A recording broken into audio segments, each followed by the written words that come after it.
Hello, everyone. Hello, Scott. Welcome to Indeed. another wonderful episode of Ca- Chat and Calm. So, today, Scott is going to teach us again about cannabis in 2025. So, this we will be focusing on places like there are so many misconceptions, a lot of false ideology. Even if you go on to the internet, and which I did actually, just to check on it, and then you get like Cool. all the disadvantages and the problematic situations. That's what you come up with. Long time, short time. So I would like Scott, who knows much more about these things, to actually enlighten us or awaken us from. He spoke wonderfully the past few episodes. You can watch these things, they're all published and posted now. And it's like a series that happens, and he put all his effort and time and expertise and all the knowledges, experiences into that. And he prepares himself. So we would be uh, honored to welcome Scott. So, Scott, welcome, and thank you so much for sharing all these details. So, today we are going to talk about all these misconceptions, all these kind of things, no? Yes, yes, we are. Thanks for such a glowing introduction, Sanji. I barely feel I deserve half that. But and no, and welcome. Thanks for joining us on this lovely. Is it Monday there, Sanji? No, it's Sunday, It's Sunday. Sunday Okay, evening or okay. night So time we're both almost. in Sunday. Uh-huh. This lovely Sunday. Yeah. And we're this is I guess the fourth installment of our cannabis Mm-hmm. discussion, Cannabis 2025. And we're kind of, as Sanji mentioned, we're going to be hitting on some of the common misconceptions about cannabis.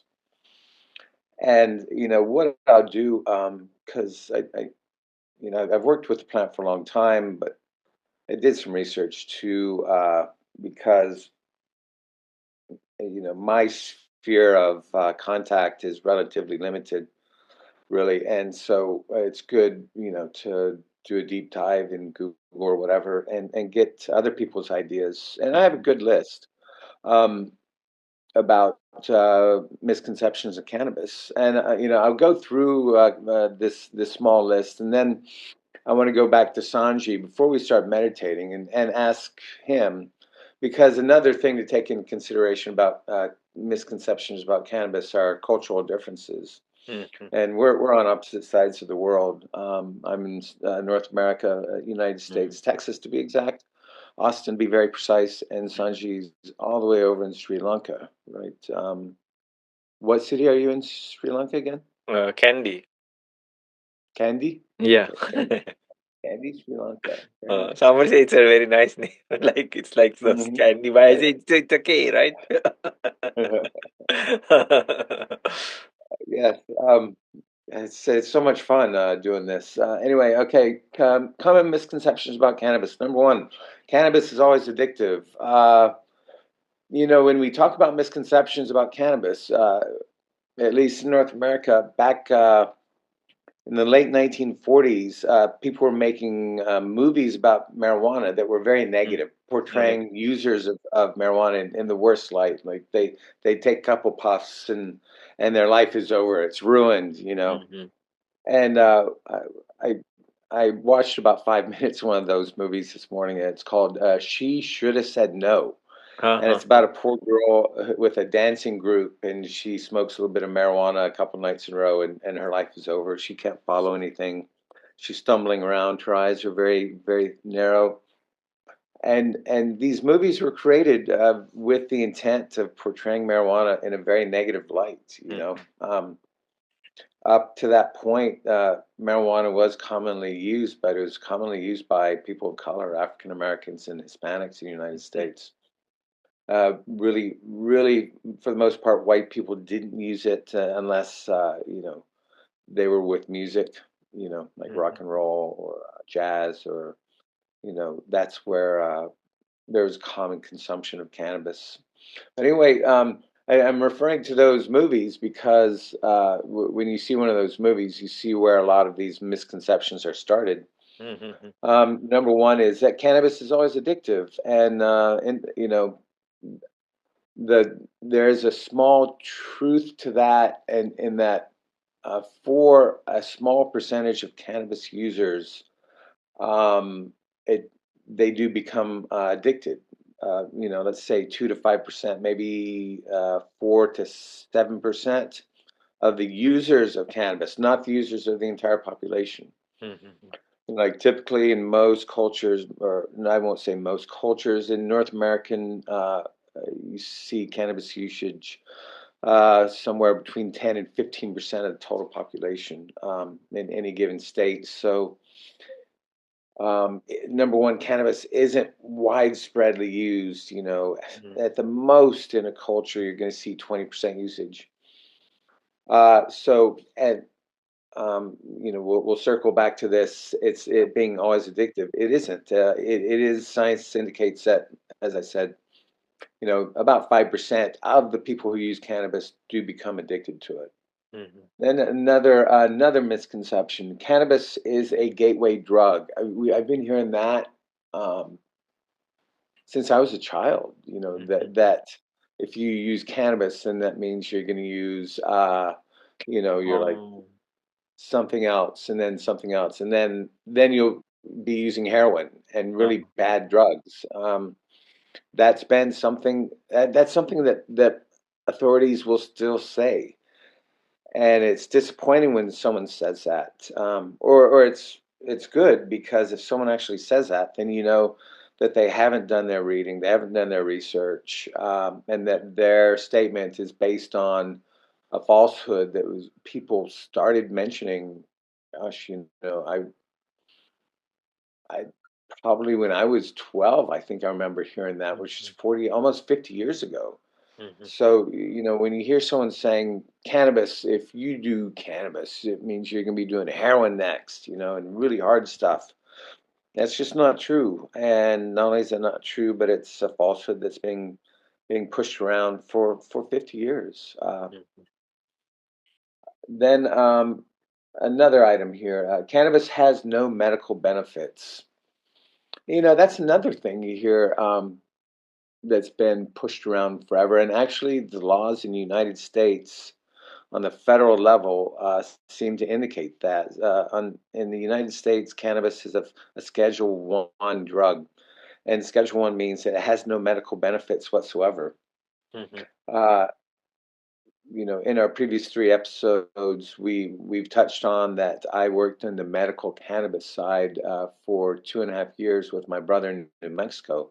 Mm-hmm. I was speaking to people on a daily basis who are grateful that they had access to cannabis for things like chronic pain, epilepsy, Mm-hmm. all these things, phantom limb syndrome, even working with the effects of chemotherapy. Cannabis does have a medical benefit. It's uh, it's offensive when anyone tries to imply that it doesn't. All cannabis is the same. That's a funny one that I wrote down, and I had to write it down because Mm-hmm. I haven't been thinking that for a long time, and especially when you work in the industry for a while, you really begin to appreciate the different types of cannabis. And when I say different types, it smells. You have two different buds that smell different, that taste different when you smoke them, and have a different effect. Mm-hmm. So the things that lead to differences in different types of cannabis are, well, genetics and the way it grows, of course, but more specifically, the cannabinoids like delta 9 tetrahydrocannabinol and CBD, CBG, CBD. Mm-hmm. All these are cannabinoids that have, the presence or lack thereof in the marijuana will give you very, very different effects. And then also there are the terpenes and the flavonoids, Mm-hmm. and those are two things that contribute to the flavor of the cannabis. So all these things in each bud, each type of marijuana are going to be different, and and that's really the one of the things I love and I find so fascinating about working with the plant, because each of those can provide you with a very, very different feel, and it's really cool and amazing to sit there and kind of think, where do I want to go? Mhm. How do I want to feel? And then, with once you've developed that kind of experience with the plant and the different types of strains, you can zero in on exactly how you want to feel after you consume that cannabis. Um, my next item, you can't overdose on cannabis. Now we're talking about misconceptions about cannabis. And I guess the common misconception and the thing that I've always said and understood is that no one, as of, I haven't done any real research on this in the last 5 or 6 years, but say up to about 2017 when I was paying close attention to this, I had not ever been aware of anyone who died from consuming too much cannabis. Mhm. Um, and that's significant, especially when you're looking at alcohol, nicotine, that kind of stuff. However, that doesn't mean that if you consume a whole lot in a very short period of time, that it can make you sick. Mhm. I've seen that happen on several occasions. These people don't die; they typically will be violently throwing up, extreme nausea. They really can't move.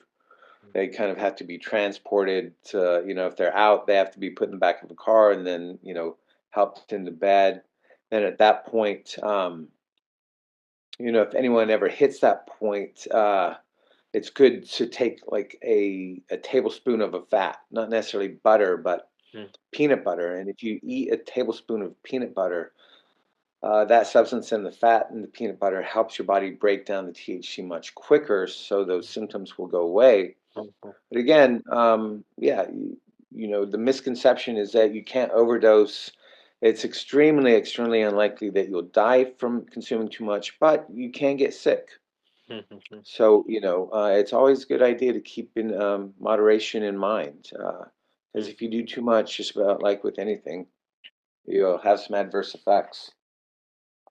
Then, you know, this other one kind of goes back to these movies I was talking about that were created in the late 40s, early 50s, about these maniacs, these people who become maniacs, uh, Mhm. because they smoke a little bit of marijuana, like chasing women and Yeah. doing horrible things to women, and their eyes are all like white and their hair is all messed up, and Uh-huh. they probably have like long fingernails and stuff. Um, but along those lines, common misperception is that cannabis impairs intelligence. It makes you Uh-huh. dumb. Again, heavy use can impair cognitive functions. Let's be for Mhm. real. Anyone who's tried it has been aware of that. It doesn't make you, doesn't drop your intelligence. It doesn't make you dumb. Uh-huh. It goes back to that how much you're taking kind of thing. Uh-huh. Um, moderate use doesn't necessarily mean you're going to get stupid. It doesn't Uh-huh. get impair your intelligence. But again, short-term high usage, you're going to lose your keys, Uh-huh. or uh, you forget. It does kind of impair you a little bit. Mhm. In Washington State, where I work in cannabis, on the label, we're supposed to put, uh, do not use heavy machinery if you Uh-huh. consume. And a lot of states have a legal limit, above which you're not technically allowed to drive. That's a real tricky one. But anyway, back to, science and research does not indicate that um, cannabis impairs your intelligence. Uh-huh. Now, along those lines, and back to those movies, and I think everyone's kind of familiar with that anecdotal that the scenario of the kid who smokes weed all the time and lives in his basement, his Uh-huh. parents' basement, and that's all he does, and can't get a job. that's we probably all, if we don't know someone like that, we've heard of someone like that directly. Mm, It, I'm not inclined to blame that on marijuana, mhm, and we'll see that happening from time to time, but there's no direct. There might be a little bit of correlation, but no direct cause in terms of marijuana usage and linking that to unemployment. That's again, that's one of those silly stories that likes to be mhm, told frequently, and we'll hear about one or we'll know that one person, and that kind of influences that narrative. But and studies don't indicate that that's really true. Cannabis, not last, I got three more on this small list here. mhm. And we're talking about misperceptions again. Sure. Um, Cannabis is unsafe for everyone. Mhm, Um, Now that's, because, yeah, you work in this industry, mhm, and you get around people who just think that everyone should be smoking marijuana all the time. mhm. And that's just not true, you Uh-huh. know. Yeah. And I mean, I think, moderation is a good idea. For me personally, I've always kind of used it as a late, if I'm gonna try something to be late in the day, is kind of a reward for myself because I've finished everything else I need to finish, Mhm, or at least come to a stopping point that I'm comfortable with in the day. Then, maybe right before I start making dinner, or maybe right after I make mhm, dinner, I'll kind of reward myself with a little bit. So, moderation is key. And to say that, when you're in this culture and working with people who work with us all the time, like I said, they think everyone should do it all the time. And mhm, mhm, I disagree. Cannabis is unsafe for some people. There are some people with some mental health issues. I think, um,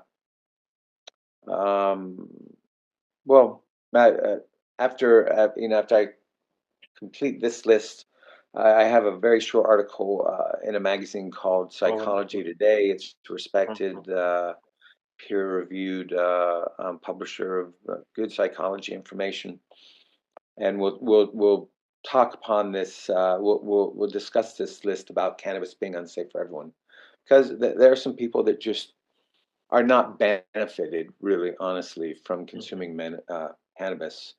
We'll go on. Cannabis causes lung cancer. It's not a good idea, and this just occurred to me, and I've said this 100 times. Consuming burned organic material causes cancer, whether it's meat that you cook on a grill and it mhm, gets a little bit charred there, that lovely charred flavor, that's charred organic material that causes cancer. Smoking tobacco that mhm, causes cancer.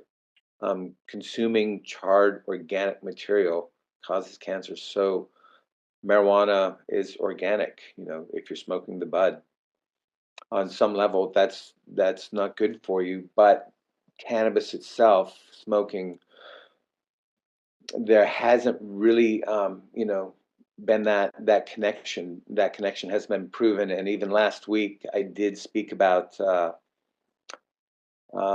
study done in Harvard and mhm, published in the Harvard Medical Review that talked about marijuana actually helping quite a bit with cannabis. It mitigated the spread of the spells and actually attacked and helped break down not cannabis, but cancer cells as well. So mhm, evidence is pretty strong in the notion that cannabis can help with cancer of the lungs. Not all cancers, but again, I'm not a doctor. I'm not saying, if you have lung cancer, that this weird guy on a podcast said smoke weed. I'm mhm, saying that there's a Harvard study that indicates that it does help. mhm, Last one on this list, cannabis is legal everywhere. I wrote that down. It's funny. some people might know that is silly and wrong, but you know what? Some people don't know that, and whether you're in different states in the United States or different countries around the world, know the laws, right? You know, Mm-hmm. if you're going to carry marijuana, know the laws. I mean, is it legal in Sri Lanka, Sanji? Yeah, mostly illegal. Yeah, yeah, Oh, illegal. illegal. Yeah. So, I mean, you can, you know, there are countries who go to jail. Like, Uh-huh. know the laws. Don't be stupid. If you're Uh-huh. going to carry this stuff, everyone has a phone now. Just Mm-hmm. do a Google search. Is cannabis illegal in this country I'm going to? And if it's not legal, don't travel with it. That's dumb. Okay? It's not worth time. It's silly. Uh, just, you know, don't smoke while you're in that country, maybe. You know, Mm-hmm. take a tolerance break. Uh, like, be reasonable. And that's a big thing in cannabis. Like, be reasonable, Mm-hmm. moderation, be reasonable. You're going to be okay. So I wanted to take a slight detour here and ask you, Sanji, if there's Mm-hmm. any if there are any misconceptions you feel or anything, or if you have any questions about you know, this is what I've seen or perceived. Do you feel Mm-hmm. this is right or true? Mm-hmm. Oh, thank you, You, Scott. So I believe like this is a great alternative for like the chemical medicines we have, and hmm we can use it in because there should be a reason. No, like smoking was said it's good. Even people who were supposed to be in the health field said like, oh, this they also smoke. I'm not pointing fingers, but I'm just telling it. And they used to put these actresses and all say that they became slim because of smoking. Oh, Yeah, really? really fine. Wow, Yeah, yeah, yeah, yeah. that's And crazy. then they used to say like in a specific profession that was hmm related to health, we specifically smoke this kind of brand.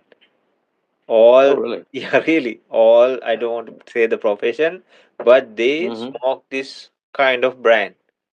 So to Yeah. show like it's very healthy. So my thing is like yeah, they say or they say the toothpaste is good for you, but they say if it even if it's like a little bit more than a pea size amount of toothpaste, if hmm it goes to a little child, go to a toxicologist, no? Yes. So Yeah. like many Right. things that were said, but they were said they are good, good, good, good, good, no? And then, but hmm here you see like no, no, it's not good at all, not good at all.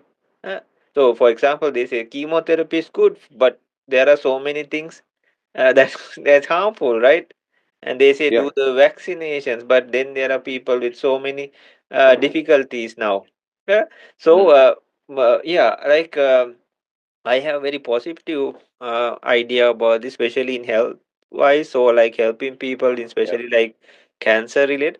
So Scott, it's hmm very funny in our culture also. Yeah, it's like a very respected in the sense of Ayurveda practitioners and all. They get a little amount to put in the Ayurvedic medicines, but other people like it's illegal. If they catch you, they Yeah. can Yeah. fine you or arrest you or things like that, even a little amount, but still hmm people use for like fun, and there are big areas that they really actually grow them. So when they say this is from a specific place, they know, oh, this is good stuff. uh, Okay. and they know the Yeah. flowers, the leaves, and they say some I hmm don't like some part is like that part is like the cheapest. uh, and Yeah. we tried it like teenagers just for the fun of it. So this is Uh-huh. and then usually it's frowned upon because we see people actually on like small bridges, and these guys' eyes are like really like smoky like, and they're like really, but these are real people, huh? hmm And they are like you can see them smoking a joint even, Yeah. and they say, oh look at that, there's a ganja. Karya means Oh, like yeah. a person who, but it's told in a like a bad way. Ganja is Okay. is cannabis, right? And these hmm guys usually like they don't do anything, and like or the modern generation they try to go like Jamaican, and then they think it's a part of that like Bob Marley culture and all, and they say Yes. yeah man, and like put all that songs and there's like so with those caps and everything.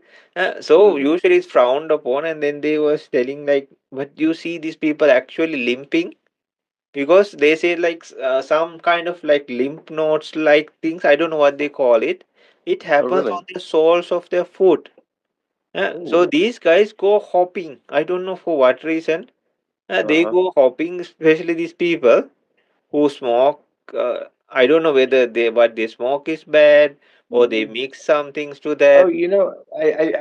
I came across, I read something about that, and Uh, then, I brushed it off. I was thinking, there's no way that can be real, but you've seen this. yeah, yeah. These guys like are Because I hopping. thought that was just more disinformation, but Uh, that's funny that like this they really place exists. their like Wow. foot, they cannot place the foot on the, so not those things like that happen because of some kind of specific germ or bacteria. There are no Hmm. like Yeah. not like things that happen and you have to really surgically remove them. These are different.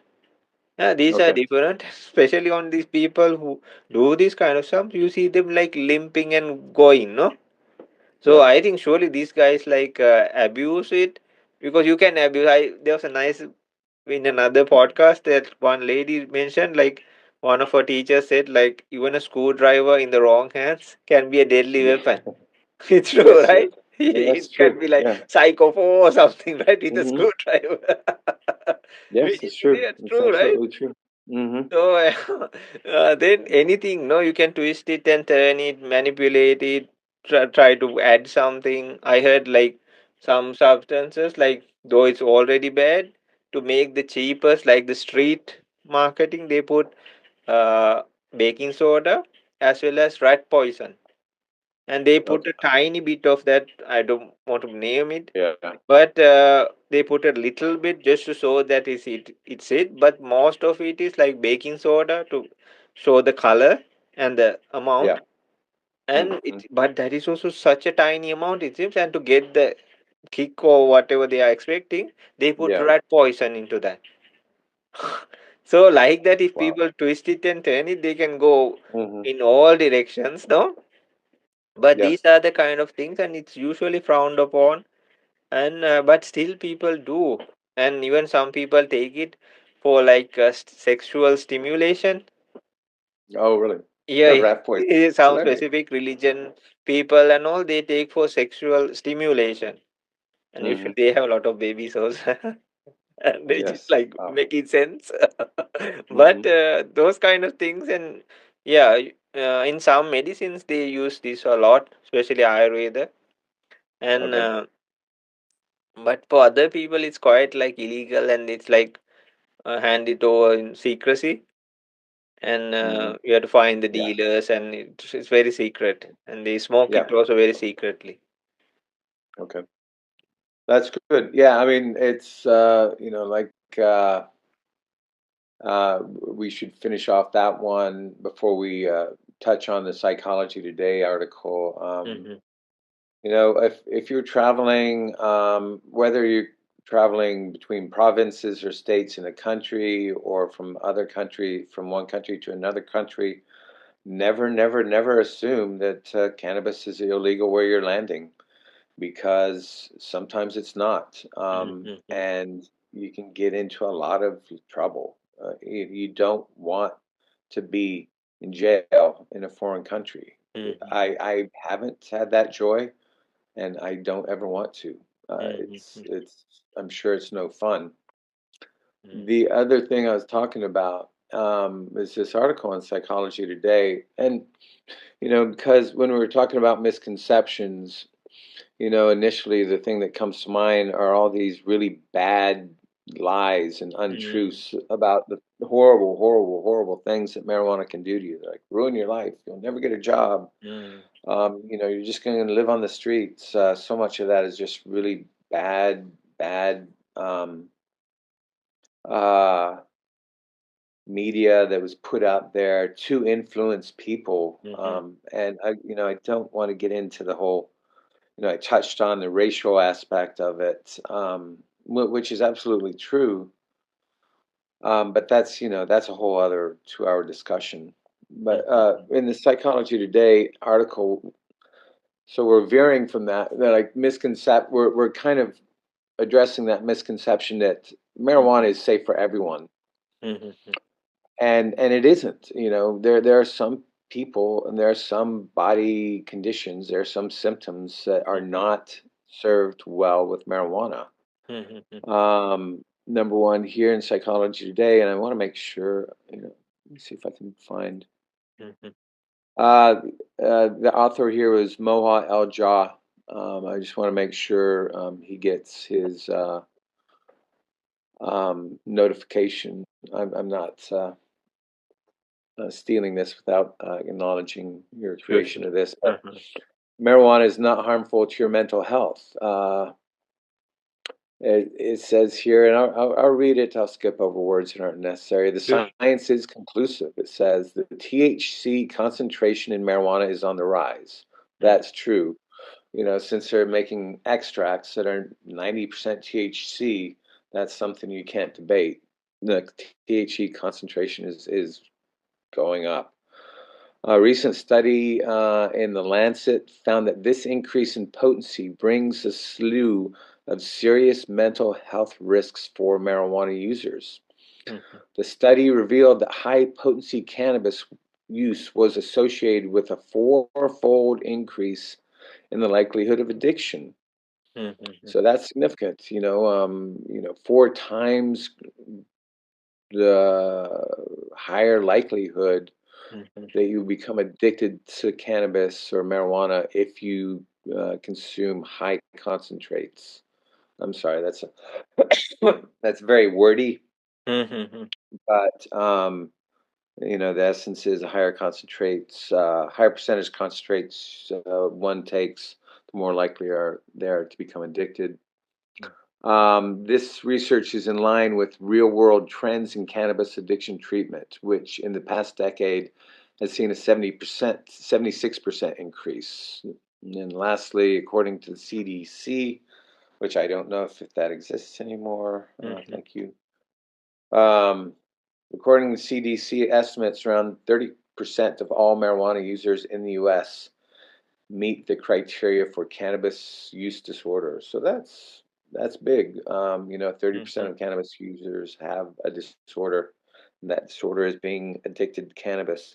We first touched on this talking about how it isn't necessarily addictive and only a relatively small people are addicted to cannabis who use it.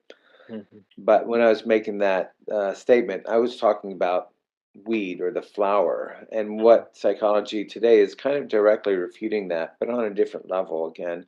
Mhm. They're talking about high potency extracts do dramatically increase incidence of addiction. Mhm. So then let me move on to the second point of Psychology Today.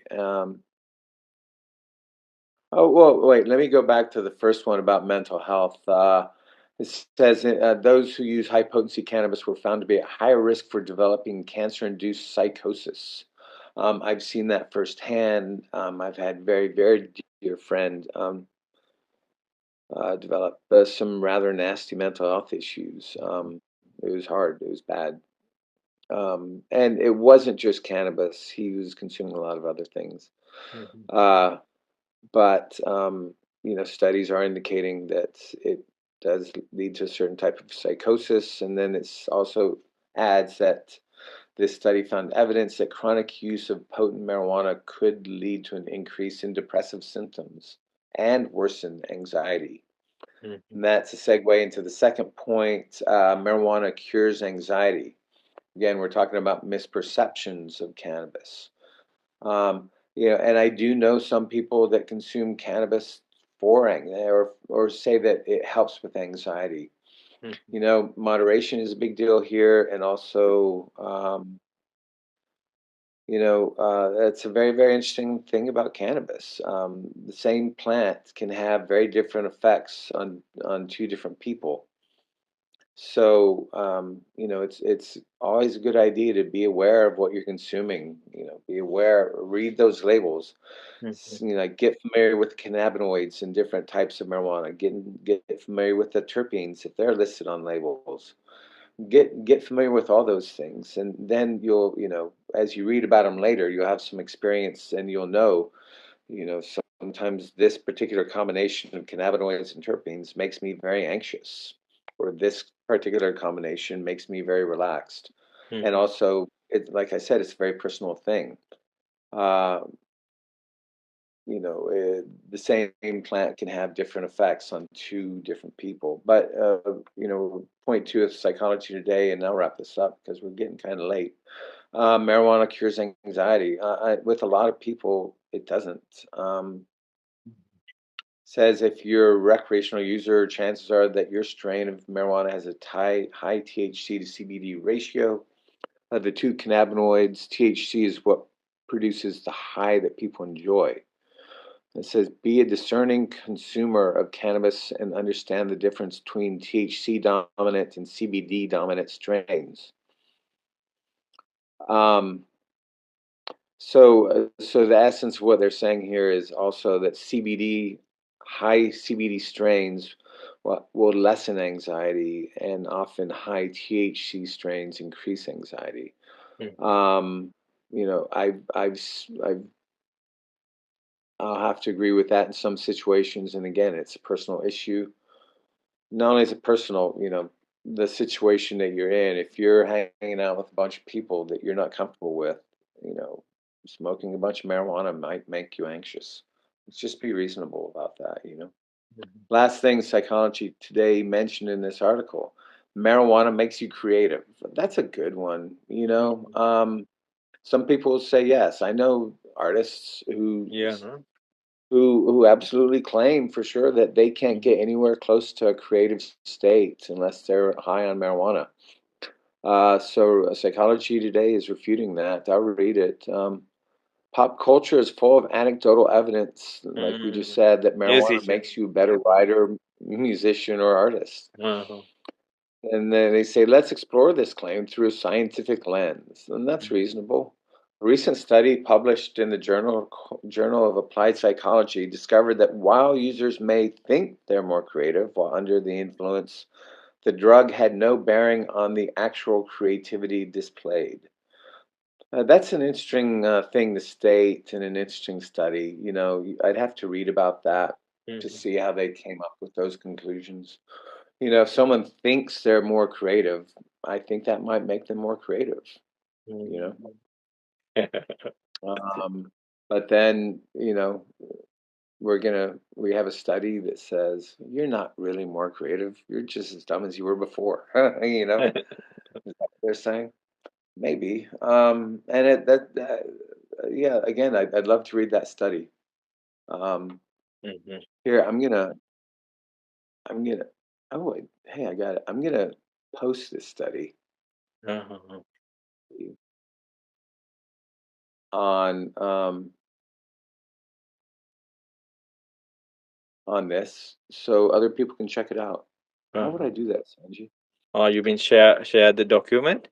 Yeah, But I maybe later you post it on place like LinkedIn okay, and send me all the right, link, or just send me the post, because okay, if we post it here, what happens, Scott? It after we finish the meeting, then it uh-huh. finishes.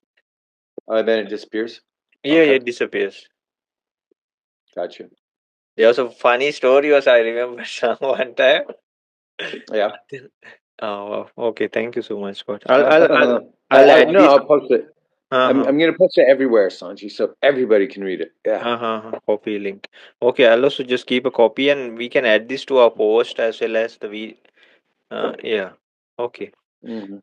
One time there was an artist that a musician who was famous for taking cannabis, and in Hmm. our term, like they call the hammer as well as this like a small dosage of this the same name. Hmm. So he had reached a young man and said like, "Can you find me a hammer in the local language?" Yeah? So then Yeah. this young man like took a while, and he Hmm. came back sweating. No, said, brother, like I searched everywhere, but I just could find like one. And then he gave him some cannabis instead stuff. And then he had said like, no, no, I just asked for a real hammer, no, because there's also some they needed something on a stage. So they say mitia. Mitia means like ganja mitia. So mitia Okay. means like hammer they use, but Hmm. for ganja also they use the same kind of like one, I don't know, like a dosage of, or like what they used to smoke or roll a joint, or Yeah. few joints or maybe, and they call. Hmm. So they this guy, like, poor guy had gone everywhere and came back Oh, yeah. sweating, nothing. Oh, I searched everywhere. I mean, this time very difficult to find and get given. And they were like some very good artists, like they deep voice and all. You can feel it Hmm. because they had this very black lips and all. Oh, really? The voice, but very deep voice, and people were fascinated with that voice. But they were Hmm. famous for cannabis usage. Big cannabis users, huh? Uh, Yeah, I mean it's a culture, and it's interesting because I've consumed cannabis in Hong Kong and in France mm, and in Vietnam. Um, and it seems that there are, and in many, many states throughout the US, also in Mexico, Canada. mhm. So, Holland, I'm not shy about that. I'd rather be Holland, honest than Thailand, not no? honest. Holland, Thailand. Yeah, oh, yeah, yeah, and it's available there. I just haven't been to those countries and consumed it there. Oh, Mhm, I've consumed it in Peru too. mhm, But there are certain common threads to cannabis cultures throughout in every country, and that always fascinates me.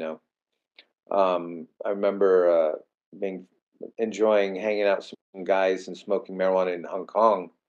mhm, But the thing they did, which I'd never done before, is everyone had their individual joint because everyone I'd ever smoked with before, there's like one joint rolled and it's passed around. mhm, But these guys, they're funny.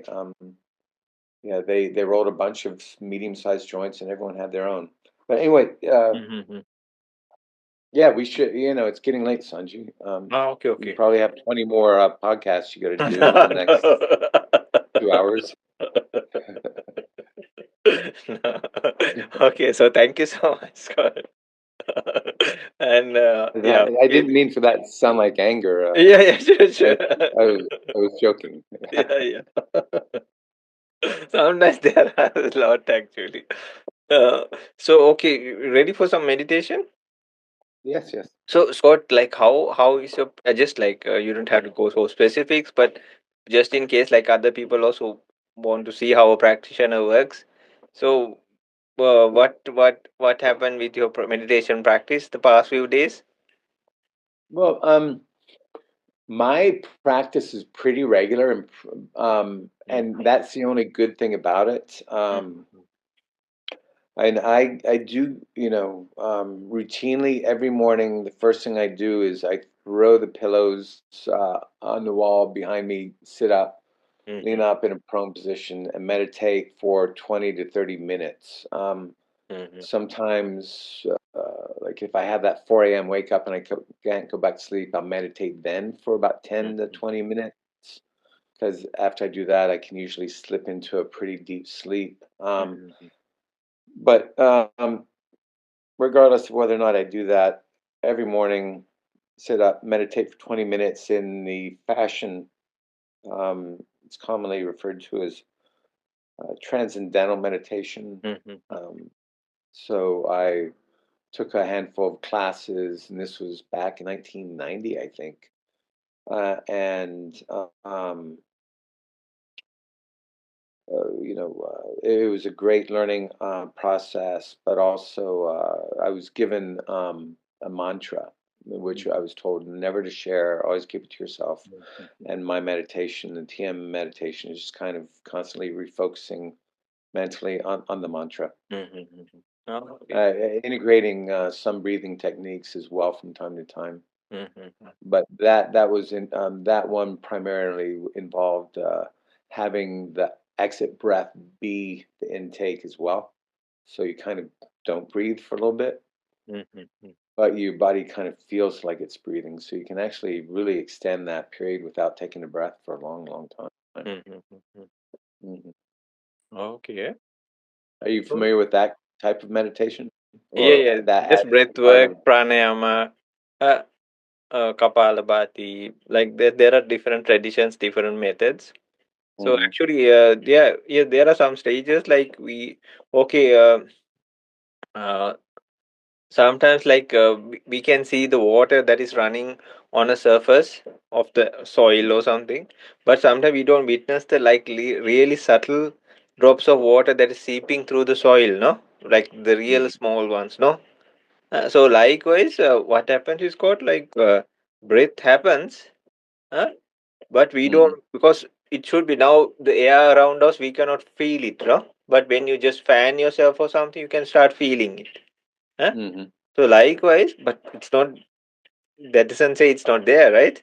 So Yeah. likewise, the more rougher ones we feel like that, Hmm. but actually even when it's slowing down and like settling down also, actually the breath happens. Yeah. Yes. So but our sensory doors cannot like witness it or get to know it, and you can Hmm. stay like that, and it reduces little by little, and there's a Yeah. stage like enlightenment for sure, but even within the ranges we in a worldly sense, there's a stage actually the breath stops because the mind activity is at a minimum at that. Hmm. So there are things like that also. And if you just think oh, have has the mind stopped, sorry, the breathing stopped, then it starts working again because you are like more activities happening, no. Yeah. Okay. But you are just The really awareness focused on kicks one in, more object. mental activity. Yeah. No. Hmm. Okay, so then please be comfortable and we sit down, and let's add another meditation for our arsenal or toolbox, no. So Hmm. this is called compassion meditation, so we can use different types. So we have large variety of like meditations people can choose. Nobody has to be restricted to a specific, and they have like the, and nowadays it's like we try and give it a give the practice proper justice, and then we can figure it out, okay, I think this is working for me. Uh, so number one is relaxation. We have to learn how to relax because we are now like kind of like foreign to that or alien to that. So we have to learn now how to relax. One, like you said, Scott, we can use our breath and keep it a little while in your body. Take a deep breath, keep it in your body for some time so the oxygen goes in. And not only the CO2 also plays its role. There's a thing that happens from that also. But don't make it like a strain for yourself. And then slowly exhale from the mouth.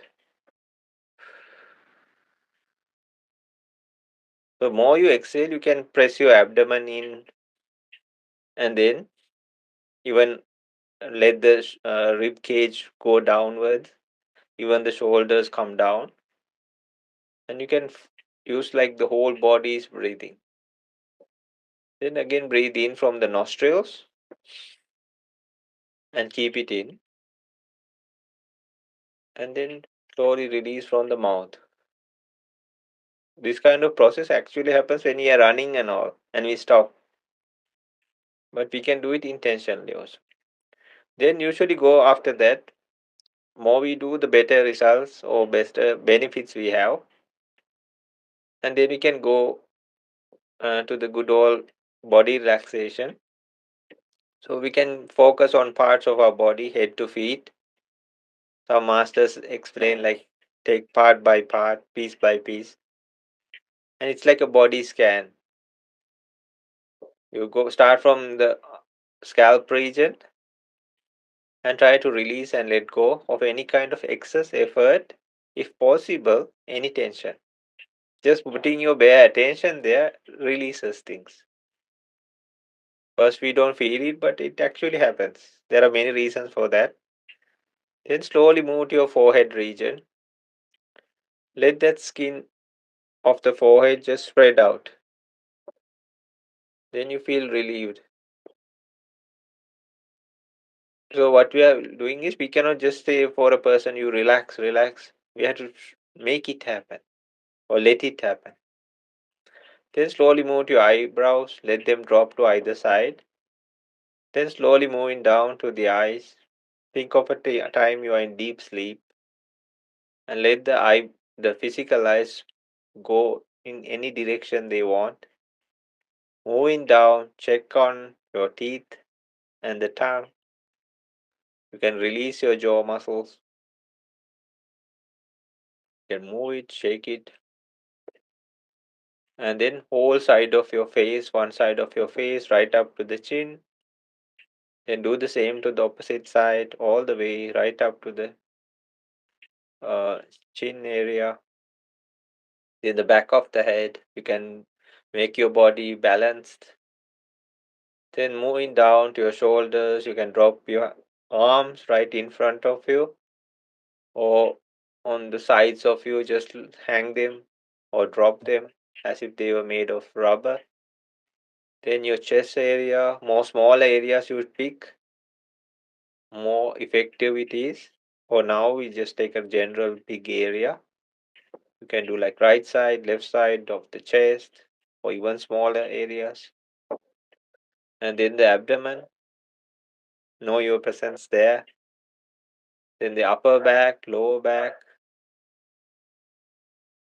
Then select one of your arms, the upper part of the arm, middle part of the arm. It's like being under the shower, all the way from the wrist right up to your fingertips. And you can open up your fingers even. Do the same to the opposite arm also, from the shoulder to the elbow, elbow to the wrist, all the way right up to your fingertips. Then slowly moving down from the hip region. Just see with you are seated comfortably. Later, when you're practicing, you can adjust parts of that area also, the front side, behind side. You can, while you're practicing by yourself, you can focus on specific areas, muscles, and then just like the arm, select one of the legs, the upper part of the arm, sorry, leg, upper part of the leg, right up to the knee. Then from the knee all the way down, right up to the ankle. You can go by part, like the thigh muscle, the calf muscle, the shin area, and then from the ankle right up to the toes and the soles of your foot. And do the same to the opposite leg also. The upper part of the leg, the knee, the middle part of the leg, from the ankle all the way right up to the toes. And feel your sole of your foot even in whichever posture you are in. So you can go a couple of rounds like this. Then the idea is either go directly to your main meditation object, which you prefer. Select one as your main meditation. Other ones are supportive meditations.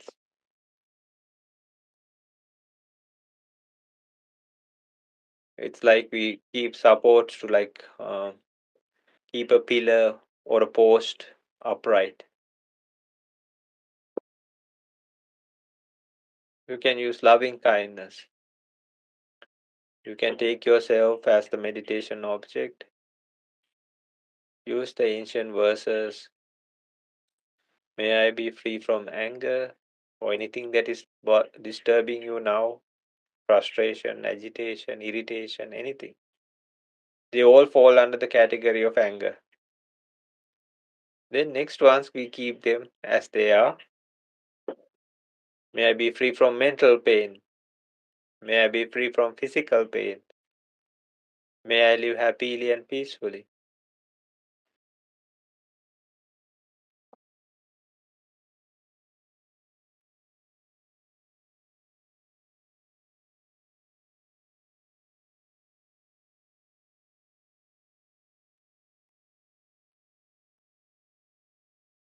And like we mentioned,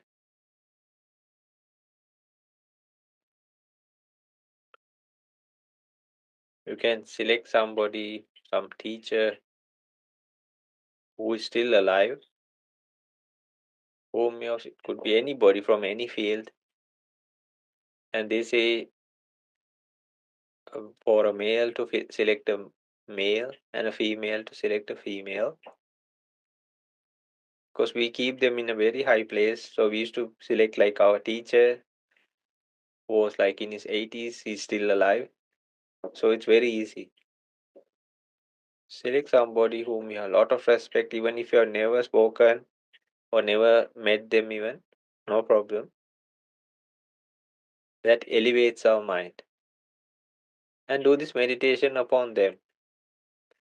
May this person or this name, can use the name, be free from anger. Doesn't matter, even if this person who they are, this is for us. Be free from anger, free from mental pain. May this person be free from physical pain. May this person live happily and peacefully. So you can do one time to yourself, one time to this person whom you have a lot of respect. This can take you to the highest parts of loving kindness meditation also.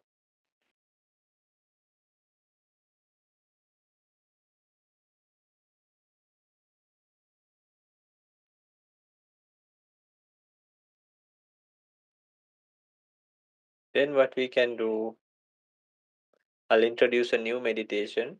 This is called compassion meditation. We already have a capability to have compassion in our minds, but with this we can upgrade it, which is very nice. So this just as just one verse. Select yourself first because we need all the compassion. So may I be free from suffering. It could be physically, it could be mentally, anything that you're going through. It's just a word you can use in it any language and just say any difficulty, hardships, or anything. That doesn't mean you're miserable or anything like that. This is a positive thing. May I be free from suffering. Now select somebody who's really in suffering. Could be financially, somebody who's sick, somebody who's having like troubles mentally, and focus on this person. And just think, may this person be free from their his or her suffering. Usually they say for a male to select a male, female to select a female, and person who's still alive.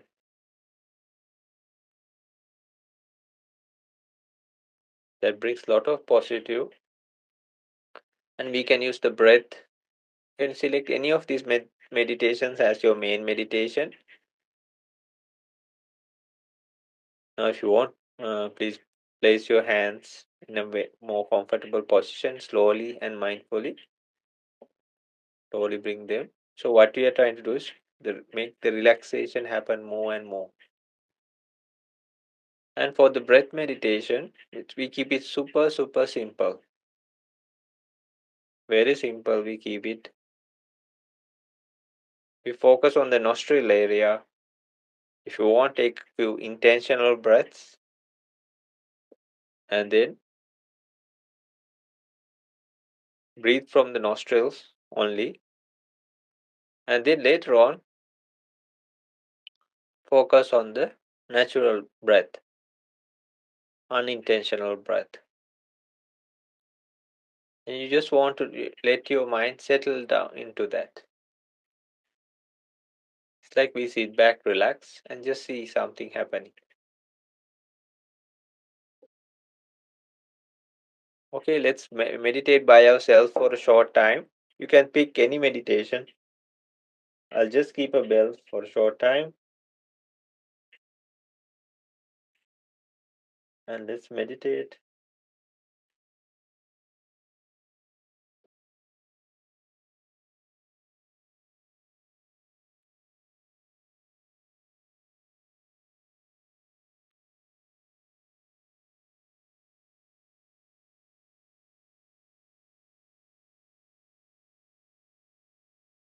Just be comfortable, relax, and do.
Try to relax. And even if the mind wanders, no problem.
Okay, the last minute, just let the natural flow of the mind happen. If you want, you can just let your mind go free any place it wants. Just let it loose. That can release any kind of tension also. Usually we witness many things when we practice for longer time durations.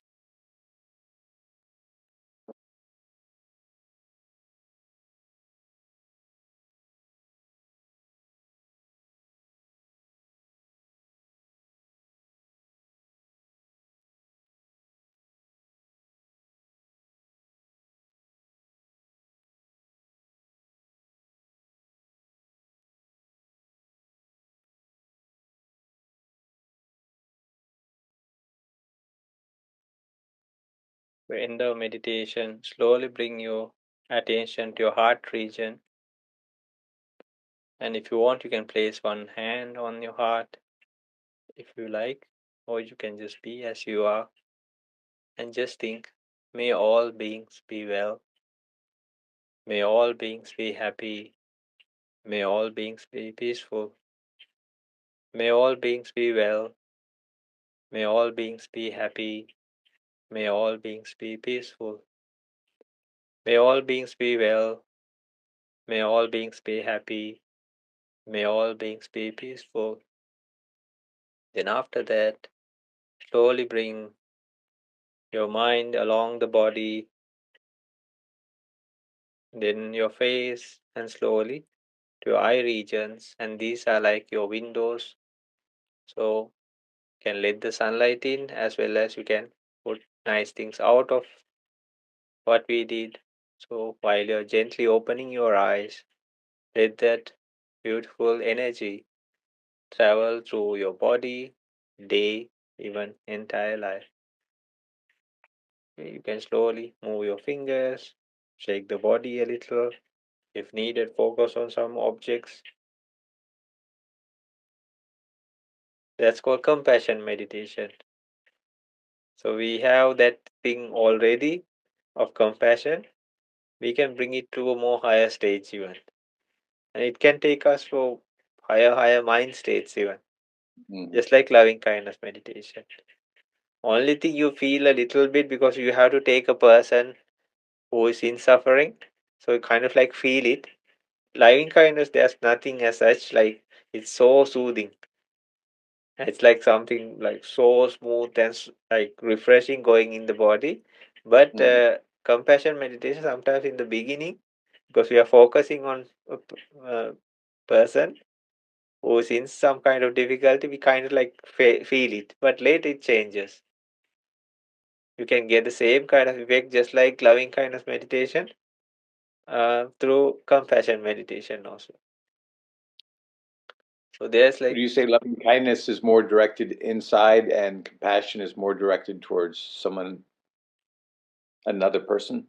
all these meditations, Scott. You have to start with yourself. For like it's like to give we should have like something like that. Mm-hmm. Then for that meditation to grow, we need like for loving kindness meditation, they say take a person whom you a lot of respect, anybody still who's alive, some spiritual figure, somebody I don't know, from any place or any eh? And Mm-hmm. or any field for that matter, maybe, but still should be alive.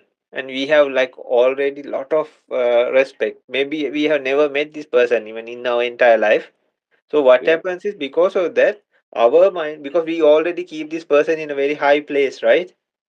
So our mind also elevates because of that reason. This person could be enlightened being, doesn't matter. uh, we are just doing it out of our all our heart. Then what happens is like our mind cleanses, that energy builds. And then for compassion meditation, we start with ourselves because we also have something going on, right? Mentally, physically, something can happen. No, it's just the heat or cold, uh, some kind of illness. So we focus on ourselves, and then we take somebody who is in actual difficulty. We know they could be in a hospital, they could be going through some financial difficulties, some problems, anything. So that is Mm-hmm. the place actually that meditation starts to grow. So they say like you start with yourself and always take, this is like the shortest method for that meditation to grow. Then there are so many upgrades we can do within that. Okay. Okay. Uh-huh. Very good. Yes. Uh. They were, these are like from thousands and thousands of years. They are called Mm-hmm. Brahma Vihara. Brahma Vihara Right. means like the divine adobes they call. Really. So yeah. So thank you so much, Scott, and Thank thank you. you for much for sharing your knowledge and experience and all this. And hopefully, people will take more and more benefit out of this because we are sharing all this, and we'll try to increase our reach more and more also. And Yeah. this will be on the internet for people to see, and I'll quickly make the video and publish it or post it Okay. soon as possible. Uh, and then we have like all series like covering about cannabis. So anybody who, and we can, I thought of like putting them in like specific like playlist. So Yeah. if they go for one, they can even have easy access, and Hmm. according to region, according to topics Yeah. like that. That's a So good then idea. Yeah. yeah, they can easily reach and then follow up with that, no? Up with that. Hmm. Okay, Scott, then thank you so much. Very good idea. Have a wonderful day. And Yes. okay.